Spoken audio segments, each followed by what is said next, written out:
No vídeo de hoje quero falar sobre Mises e o problema do cálculo econômico. Como é que Mises conseguiu prever o colapso da União Soviética enquanto a União Soviética ainda era uma potência econômica e militar? Vamos falar sobre isso então no vídeo de hoje. Se você curte o conteúdo do canal, já deixe seu like, clique no sininho, inscreva-se no canal e fique à vontade na seção dos comentários. Então, um dos aspectos muito interessantes da Escola Austríaca de Economia, ou da economia real basicamente, é a possibilidade de entender o mundo e de se posicionar da forma correta. Então eu venho utilizando isso muito para os meus investimentos. Eu tive uma valorização muito boa com ouro, com ETF da Argentina, com Bitcoin, com MicroStrategy, com Melius, com outras empresas aí que têm relação com a teoria austríaca de economia. Claro que isso é muito subjetivo, mas pelo menos depois que eu comecei a entender mais a escola austríaca de economia, eu passei a entender melhor como é que funciona a economia, o sistema político e conseguir discernir melhor entre bons ativos. Novamente, isso não é uma dica de investimentos, mas se você gosta aí de mercado financeiro, de economia, eu sugiro bastante que você comece a estudar escola austríaca de economia, começando talvez por um dos livros clássicos aí do Mises, que são as 6 lições que tem de graça em PDF na internet. Mas bom, vamos falar então sobre a questão do cálculo econômico no socialismo e como é que o Mises então conseguiu prever o colapso da União Soviética muito antes disso acontecer. Então basicamente isso aconteceu em 1922 com um livro do Mises intitulado Socialismo, uma análise econômica e sociológica chamado socialismo, certo? Que fazia uma análise econômica e sociológica que o sistema soviético acabaria por deixar de existir.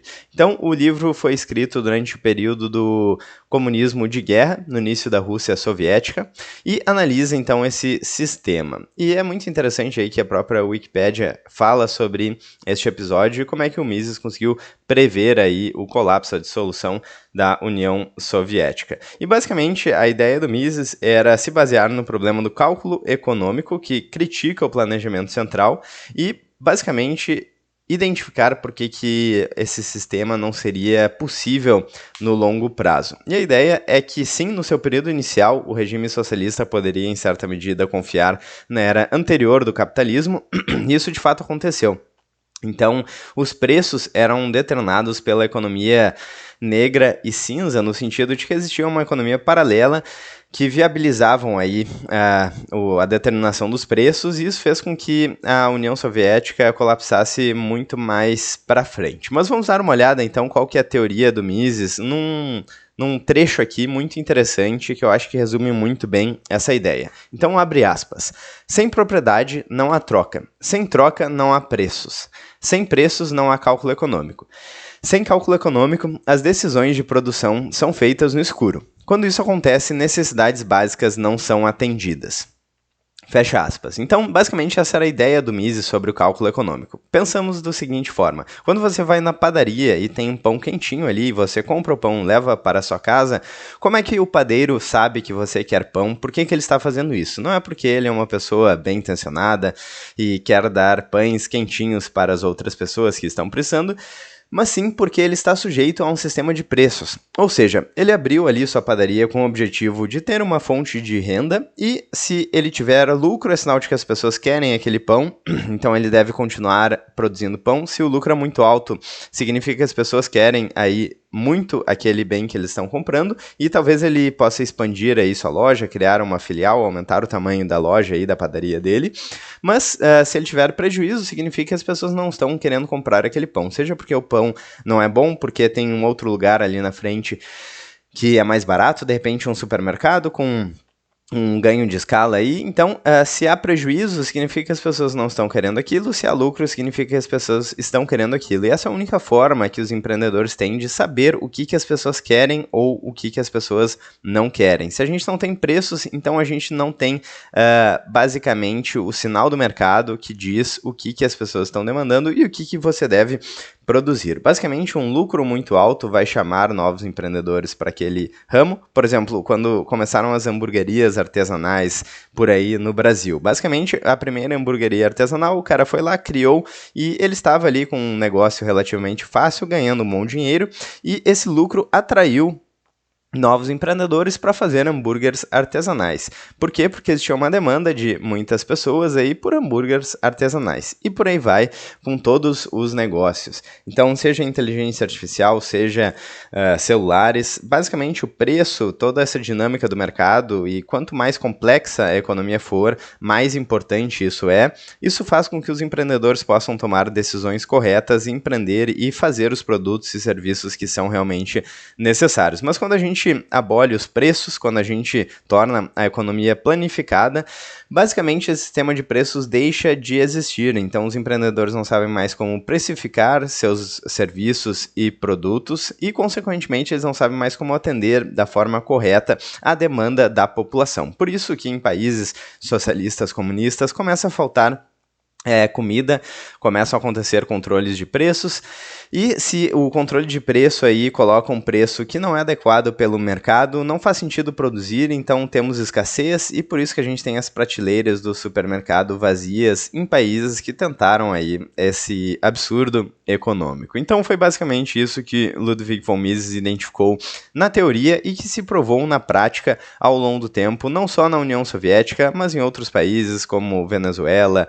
e por aí vai, vários países que tentaram essa prática aí de controle de preços, de intervenção estatal na economia, e basicamente quando você tem políticos e burocratas interferindo na economia, isso acaba prejudicando todo esse mecanismo de informações que são necessárias, além da corrupção, do desvio de dinheiro, mas você tem aí bolhas, você tem crises financeiras que são exatamente causadas por essa interferência estatal. Inclusive, boa parte das bolhas que as pessoas intitulam de forma errônea de bolhas que são causadas pelo capitalismo, como por exemplo a bolha aí de 1929, de 2008, de 2001, as bolhas das dot-coms, na verdade não são bolhas do capitalismo.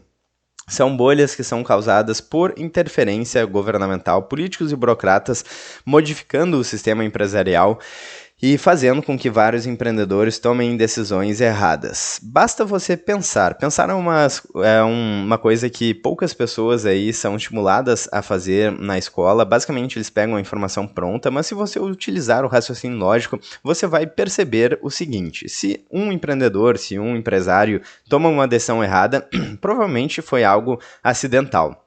Agora, se todos os empreendedores, se todos os empresários tomam uma decisão errada durante muito tempo e ao mesmo tempo, então significa que os incentivos foram distorcidos. Foi basicamente isso que aconteceu em 1929, basicamente aconteceu aí uma manipulação na taxa de juros, no crédito e no dinheiro, fazendo com que as pessoas gastassem mais do que deveriam e o que causou aí a bolha. Isso aconteceu também na crise de 2001, na bolha das dot-coms, então basicamente a gente teve uma manipulação da taxa de juros por parte do Banco Central dos Estados Unidos, o que fez com que vários empreendedores tomassem decisões erradas. Eu já fiz vários vídeos aqui no canal mostrando aí a taxa de juros ao longo do tempo e como ela foi manipulada criando essas bolhas, e aconteceu também em 2008.